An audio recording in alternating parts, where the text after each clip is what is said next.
Moscow থেকে প্রায় ২০০ kilometre দূরে অবস্থিত ইভানোভোর সামরিক বিমানবন্দর থেকে উড্ডয়ন শুরু করেছিল রুশ সামরিক বাহিনীর একটি কার্গো বিমান, যেটি ছিল AN-22 মিলিটারি ট্রান্সপোর্ট এয়ারক্রাফট সিরিজের একটি কার্গো বিমান।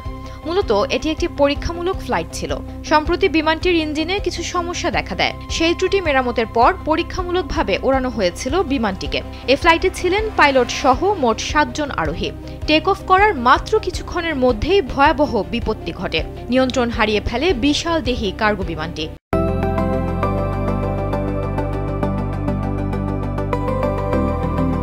মুহূর্তের মধ্যেই বিমানটি আছড়ে পড়ে জনমানবহীন বিরান এক নির্জন ভূমিতে। এই মর্মান্তিক দুর্ঘটনায় দুর্ভাগ্যজনকভাবে উড়োজাহাজটিতে থাকা ৭ জন আরোহীর কেউই প্রাণে বাঁচেননি। রুশ প্রতিরক্ষা মন্ত্রণালয় এক বিবৃতিতে এই ভয়াবহ দুর্ঘটনার কথা নিশ্চিত করেছে। তারা জানিয়েছে, বিমানটি জনশূন্য এলাকায় বিধ্বস্ত হওয়ায় পাইলট ও আরোহী ছাড়া অন্য কোনো হতাহতের কোনো আশঙ্কা নেই। তবে কেন এই বিপর্যয়, কেন ইঞ্জিন মেরামতের পরও ঘটল এই মর্মান্তিক ঘটনা, তার প্রকৃত কারণ অনুসন্ধানে ইতোমধ্যে তদন্ত কমিটি গঠন করা হয়েছে।